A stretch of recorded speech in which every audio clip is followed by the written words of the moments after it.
Hello students, my name is Anmol and welcome to Innovative Coaching Institute. So हमने last video में क्या देखे थे?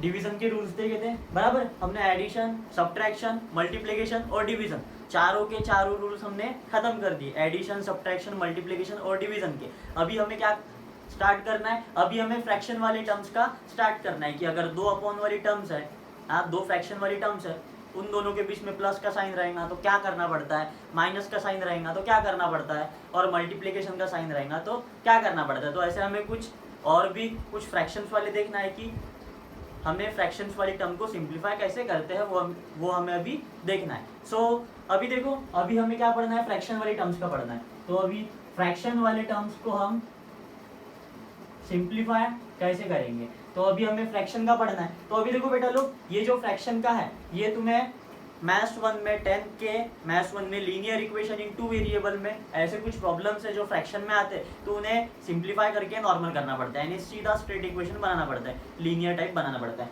तो अभी देखो बेटा लोग, अभी मैंने बोला फ्रैक्शन वाले पढ़ना है, तो फ्रैक्शन में क्या, एक दो फ्रैक्शन वाली टर्म रहेगी, उनके बीच में प्लस का साइन रहेगा, दो फ्रैक्शन वाली टर्म रहेगी, उनके बीच में माइनस का साइन रहेगा, मल्टीप्लाई का भी साइन रह सकता है। तो अभी हम स्टार्ट करते प्लस से स्टार्ट करते। तो अभी देखो बेटा लोग, अभी देखो बेटा लोग, ये कुछ एग्जांपल है, अभी इसको हम सिंप्लीफाई करेंगे। ये है फ्रैक्शन वाली टर्म, बराबर है, ये एक फ्रैक्शन वाली है, ये दूसरी फ्रैक्शन वाली है। अभी इसको सिंप्लीफाई करना है, तो अभी हम इसे सिंप्लीफाई कैसे करेंगे, पता है क्या बेटा लोग? हाँ, तो अभी देखो, अभी इसको हम सिंप्लीफाई कैसे करेंगे, ये एक फ्रैक्शन वाली है, ये दूसरी फ्रैक्शन वाली है, बराबर है। अभी देखो, फ्रैक्शन वाली का अगर दो फ्रैक्शन वाली टर्म्स है, उनके बीच में प्लस या फिर अगर माइनस का साइन रहता है, तो हमें क्या करना पड़ता है, क्रॉस मल्टीप्लाई करना पड़ता है। समझ रहे बेटा लोग, क्या करना पड़ता है, हमें क्रॉस मल्टीप्लाई करना पड़ता है। क्या करना पड़ता है, क्रॉस मल्टीप्लाई। लेकिन कब, जब इनके बेस अगर अलग अलग है, तो तब हमें क्या करना पड़ेगा, क्रॉस मल्टीप्लाई करना पड़ेगा। और नीचे में क्या करना पड़ेगा, फेस टू फेस मल्टीप्लाई करना पड़ेगा। दो फ्रैक्शन वाली टर्म्स है, अगर उन दोनों के बेस, इसको बोलते हैं बेस, या फिर सीधा ये है अपना न्यूमरेटर और इसको बोलते हैं अपन डिनोमिनेटर। पता है बेटा लोग, ये है अपना न्यूमरेटर और ये है अपना डिनोमिनेटर। तो अगर दो फ्रैक्शन वाली टर्म्स है, उनके बीच में प्लस या फिर माइनस का साइन है, तो नॉर्मली तो हमें क्या करना पड़ता है, क्रॉस मल्टीप्लाई और नीचे में फेस टू फेस मल्टीप्लाई। लेकिन अगर बेस सेम है तो बेस को एक बार लिखना पड़ता है, वो भी अपन एग्जांपल देखेंगे। सबसे पहले अभी देखो बेटा लोग, यहाँ पर बेस कैसे दिख रहे हैं, दोनों के अलग अलग दिख रहे हैं। यहाँ पर 6 है, यहाँ पर 8 है अलग अलग बेस है। अगर बेस अलग अलग है, फ्रैक्शन वाली टर्म्स है और उनके बीच में प्लस या फिर माइनस का साइन है, तो हम क्या करेंगे, क्रॉस मल्टीप्लाई करेंगे। क्या करेंगे बेटा लोग, क्रॉस मल्टीप्लाई। तो अभी करो क्रॉस मल्टीप्लाई, बोलो तो 5 का मल्टीप्लाई 8 के साथ, यानी 5 मल्टीप्लाई बाय 8। उसके बाद क्या साइन है, प्लस साइन है, तो ये प्लस का साइन लगाया मैंने। उसके बाद 7 का मल्टीप्लाई 6 के साथ, तो इधर लिखो 7 मल्टीप्लाई 6। ये तो कर लिया मैंने क्रॉस में मल्टीप्लाई, और अपॉन में क्या करूंगा, फेस टू फेस मल्टीप्लाई बोला है। समझ रहे हैं बेटा लोग, क्योंकि बेस अलग अलग है इसलिए क्या करूंगा, अपॉन में फेस टू फेस मल्टीप्लाई, यानी 6 दिया है मल्टीप्लाई 8। अब इसका सिंप्लीफाई क्या आएगा, 5 8 सा कितना होता है, 40 होता है बेटा लोग। प्लस है तो प्लस लगाया एज इट इज। 7 6 सा कितना होता है, 42 होता है, तो यह एज इट इज लगाया। और 6 8 सा इधर 48 होता है। समझ रहे हैं बेटा लोग। तो अभी देखो 40 प्लस 42 कितना होता है, 82 होता है, और अपॉन में 48। ये हो गया। इस टाइप से अपन करते हैं फ्रैक्शन वाली का सिंप्लीफाई। समझा क्या बेटा लोग? क्या करना है, कुछ नहीं करना है। दो फ्रैक्शन वाली टर्म्स है, उन दोनों के बीच में प्लस या फिर माइनस का साइन रहेगा, तो क्या करूंगा, क्रॉस मल्टीप्लाई करूंगा और नीचे में फेस टू फेस मल्टीप्लाई करूंगा। समझा क्या, इतना समझा? अभी देखो, ये अगर इसको तुम छोटा कर सकते हो तो छोटा करो। अभी देखो, ये भी इवन टर्म है, ये भी इवन है, तो इसको छोटा कर लो। ये भी 2 से डिवाइड होता है, ये भी 2 से डिवाइड होता है, तो कर लो बेटा लोग इसको छोटा। कितना होगा, 82 को 2 से डिवाइड होता है, 2 4 सा 8 होता है, ये हो गया रिमाइंडर 0, और इधर 2, ये 2 को नीचे होता है, 2 1 सा 2 आ गया रिमाइंडर 0, यानी कितने में गया, 41 में। वैसे अपॉन में ये 48 को भी क्या करना है बेटा लोग, 2 से डिवाइड कर दो, 2 2 सा 4 होता है, बराबर है, कितना बचा 0। अब ये 8 को नीचे उतरा है, 2 4 का कितना होता है 8, आ गया 0, यानी कितना मिला 24।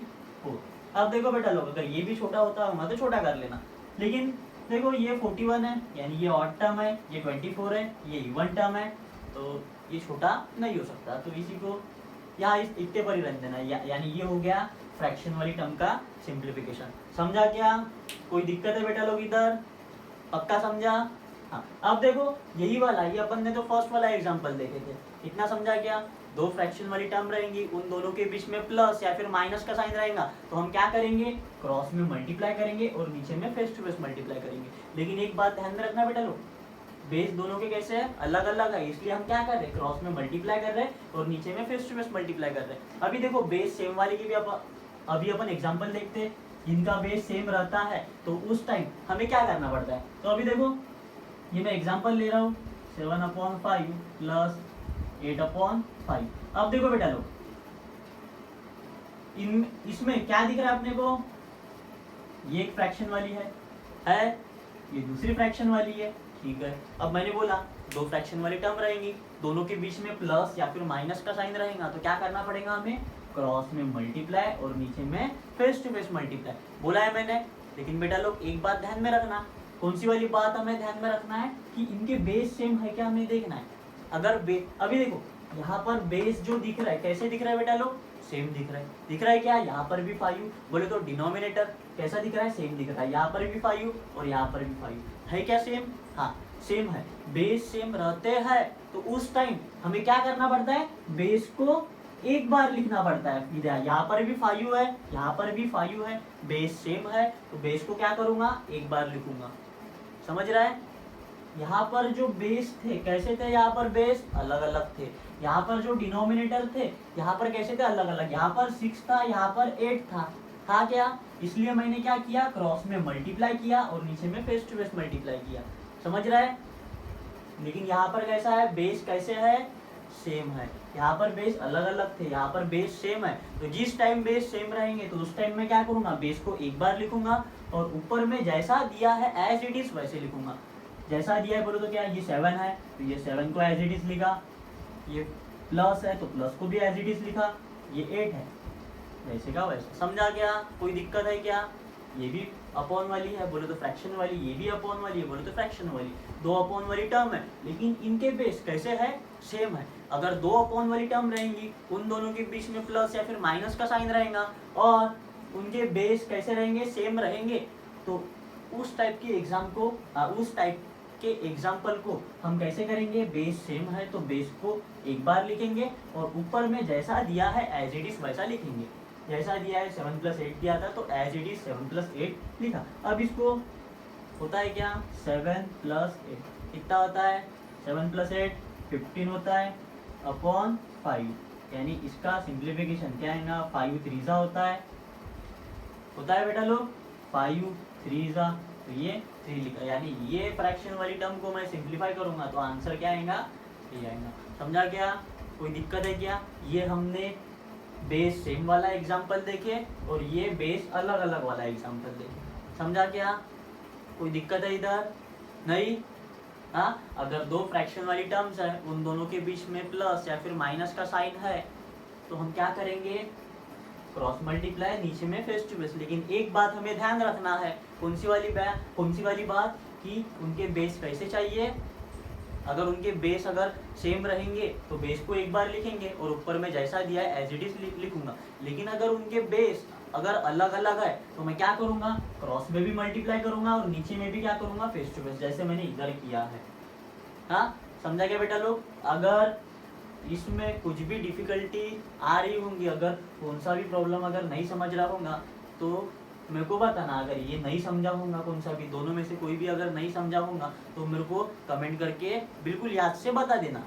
हाँ, कुछ भी प्रॉब्लम होंगी तो मेरे को कमेंट करके बता देना कि नहीं सर ये प्रॉब्लम है, तो मैं कमेंट सेक्शन में उसका आंसर दे दूंगा। समझ रहा है?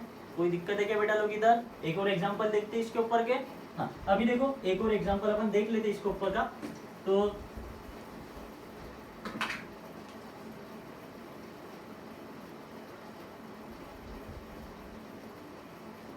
अभी देखो ये थर्ड वाला एग्जांपल देख रहे हैं अपन। तो अभी इधर फ्रैक्शन वाली है, ये भी फ्रैक्शन वाली है, मानते हो? दोनों फ्रैक्शन वाली है, दोनों के बीच में साइन किसका है? प्लस है। अगर दो फ्रैक्शन वाली टर्म्स है, उन दोनों के बीच में प्लस या फिर माइनस का साइन रहेगा, तो मैं उस टाइम क्या करूंगा? क्रॉस में मल्टीप्लाई और नीचे में फेस टू फेस। ये कब करूंगा क्रॉस में मल्टीप्लाई और नीचे में फेस टू फेस? जब उनके बेस कैसे रहेंगे? अलग अलग रहेंगे। यहाँ पर बेस 10 है, यहाँ पर बेस 6 है, उस टाइम मैं क्या कर सकता हूँ? क्रॉस में मल्टीप्लाई और नीचे में फेस टू फेस मल्टीप्लाई। लेकिन अगर बेस अगर सेम रहे होते मेरे को ऐसा करना पड़ा होता, लेकिन यहाँ पर बेस कैसे दिख रहा है? अलग अलग, इसलिए मैं क्या करूंगा? इस टाइप से इसे सॉल्व करूंगा। तो अभी देखो बेटा लोग, 9 का मल्टीप्लाई 6 के साथ करूंगा। क्यों? क्योंकि बेस कैसे है दोनों के? अलग अलग है, इसलिए मैं क्या कर रहा? क्रॉस में मल्टीप्लाई और नीचे में फेस टू फेस मल्टीप्लाई कर रहा हूँ। समझ रहे हैं? यानी 9 का मल्टीप्लाई 6 के साथ करूंगा, प्लस का साइन है तो ये प्लस का साइन एज इट इज लगा दिया। 15 का मल्टीप्लाई 10 के साथ, यानी 15 मल्टीप्लाई बाय 10, ये तो हो गया। क्रॉस में तो मल्टीप्लाई कर लिया, लेकिन अभी क्या करूंगा? नीचे में भी फेस टू फेस, यानी 10 मल्टीप्लाई बाय 6 करूंगा ऐसा। अब देखो बेटा लोग, 9 6 कितना होता है? 63 होता है, बराबर? कितना होता है? 63 होता है क्या? हाँ, 54 होता है, बराबर है। फिर ये प्लस का साइन है तो एज इट इज लगा दिया। 15 10 कितना होता है? 15 10 150 होता है, बराबर है। और नीचे में 10 6 कितना होता है? 60 होता है। ये एज इट इज मैंने लिख दिया, सीधा सीधा कर लिया। क्या? 9 6 54 होता है, प्लस का साइन एज इट इज लगा दिया। 15 10 150 और अपॉन में 10 6 60 होता है, तो एज इट इज लगा दिया। अभी देखो बेटा लोग, 54 प्लस 150 करो इन दोनों का एडिशन। 150 और 54, ये 4, ये 5 5 0 कैरी 1, ये 1 और ये 1 2, यानी 204 अपॉन 60। अब देखो बेटा लोग, ये भी इवन है, ये भी इवन है, यानी छोटा हो सकता है। तो अभी छोटा कर लो इसे अगर तुम 2 से डिवाइड करते हो, 204 को अगर तुम 2 से डिवाइड करते हो, कितना आएगा? 2 1 2, ये आया 0। अब क्या करूंगा? 0 को नीचे उतरा है, बराबर है, लेकिन अभी 0 को नीचे उतरा है। डिवाइड तो पता छोड़ना कि हम एक टाइम में क्या कर सकते हैं? एक ही टर्म को नीचे उतार सकते हैं, तो मैंने 0 को तो नीचे उतार दिया। अब क्या करूंगा? 2 के टेबल में 0 आता है क्या? नहीं आता है, तो मैं क्या करूंगा? 2 को क्या करूंगा? 0 से मल्टीप्लाई करूंगा। तो 2 इंटू 0 से मल्टीप्लाई कर रहा है, इसलिए 0 लगाऊंगा इधर, और 2 मल्टीप्लाई बाय 0 कितना होता है? 0, यानी ये हो गया इधर 0। और ये अभी क्या करूंगा? 4 को नीचे उतरा है, बराबर है। अभी क्या बना? ये 0 4 बना, यानी 2 2 होता है 4, यानी ये, समझा क्या? कोई दिक्कत है क्या? यानी ये इधर आया 102, और ये अपॉन में 60 का हाफ करना है, 2 से डिवाइड करना है, बोले तो क्या होता है? 30, ये ऐसा। समझा क्या? कोई दिक्कत है इधर? समझा? तो अभी देखो बेटा लो, ये हमने क्या कर लिए? अगर दो फ्रैक्शन वाली टर्म्स है, उन दोनों के बीच में प्लस का साइन रहेगा, तो हम क्या करेंगे? क्रॉस मल्टीप्लाई करेंगे और नीचे में फेस टू फेस मल्टीप्लाई करेंगे। लेकिन कब करेंगे क्रॉस मल्टीप्लाई और नीचे में फेस टू फेस मल्टीप्लाई? जब उनके बेस कैसे रहेंगे? अलग अलग रहेंगे। अगर बेस सेम है, इस टाइप के बेस है, अगर बेस सेम है, तो हम क्या करेंगे? उस टाइम बेस को एज इट इज लिखेंगे। बोले तो बेस को एक ही बार लिखेंगे और ऊपर में जैसा दिया है वैसा लिख लेंगे। बेस सेम थे, इसलिए मैंने क्या किया? बेस को एक बार लिखा और ऊपर में जैसा दिया है वैसा लिखा, 7 + 8। समझा बेटा लोग? फिर सीधा यहाँ पर एडिशन किया, छोटा होता होगा तो छोटा कर लिया। समझ गया? बेस सेम थे तो ऐसा किया, अगर बेस अलग अलग है तो इस टाइप से करना पड़ेगा। बोले तो क्रॉस में मल्टीप्लाई करना पड़ेगा, जैसे मैंने क्रॉस में मल्टीप्लाई किया था, और नीचे में क्या करना पड़ेगा? Face to face multiply. तो ये है हमारी फ्रैक्शन वाली टर्म के बीच में अगर प्लस का साइन रहता है तो हमें इस टाइप से क्या करना पड़ता है? सिंप्लीफाई करना पड़ता है। इसका काम तुम्हें लीनियर इक्वेशन इनटू वेरिएबल में 10 के पहले चैप्टर में इसका काम है। थोड़ा बहुत ज़्यादा काम नहीं है, लेकिन आगे वाले चैप्टर में जैसे जैसे अपन आगे के चैप्टर पढ़ेंगे वैसा वैसा तुम्हें इसका काम बढ़ेगा। समझ रहे बेटा लोग? अगर कुछ अभी देखो, ये मैंने 3 एग्जाम्पल लिया, अगर तीनों में से कोई भी एग्जाम्पल पे अगर डिफिकल्टी होगी या कोई भी एग्जाम्पल अगर नहीं समझा होगा आपको, तो क्या करना? कमेंट करके मेरे को बता देना कि सर ये एग्जाम्पल में मेरे को प्रॉब्लम है, तो मैं कमेंट सेक्शन में उसका आंसर दे दूंगा। सो बेटा लोग, आज हम इतना ही देखते हैं। और नेक्स्ट वीडियो में हम क्या देखेंगे कि दो फ्रैक्शन वाली टर्म के बीच में अगर माइनस का साइन रहता है तो हमें क्या करना पड़ता है, तो हम ये नेक्स्ट वीडियो में देखेंगे। तो बेटा लोग, अगर मेरा वीडियो अगर आपको अच्छा लगा होगा तो लाइक जरूर करना और कमेंट करके जरूर बताना कि मेरा वीडियो जो है वो आपको कैसा लगा। हाँ, और लाइक करना, शेयर करना और सब्सक्राइब करना। Thank you.